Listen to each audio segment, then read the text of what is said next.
به یه حال خوب نیاز داریم، مایی که غما رو میشماریم، ولی خب هنوز امید داریم. ما به خیلیا بدهکاریم. گل لاله گل لاله، چرا پژمردی دوباره؟ چرا غم تو شهر موهات خونه داره خونه داره؟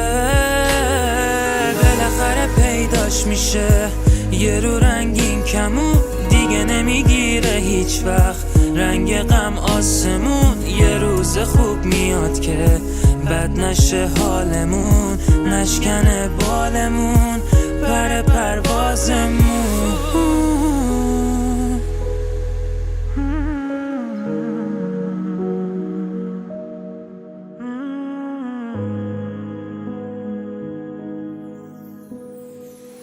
واسه این که نریزه عشقای مادرامون، واسه این که بپیچه خنده تو کوچه هامون، واسه این که جای خون عشق باشه تو رگامون،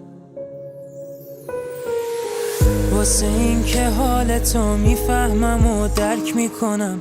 من با تو فرق ندارم، هی نگو بهم فرق میکنم. من واسه تو این شب تاریک و روشن میکنم.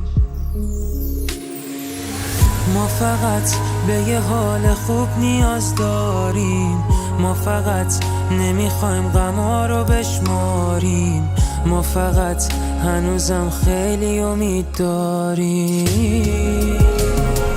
بالاخره پیداش میشه یه رو رنگین کمون، دیگه نمیگیره هیچ وقت رنگ غم آسمون. یه روز خوب میاد که بد نشه حالمون، نشکنه بالمون پر پروازمون. بالاخره پیداش میشه یه رو رنگین کمون، دیگه نمیگیره هیچ وقت رنگ غم آسمون.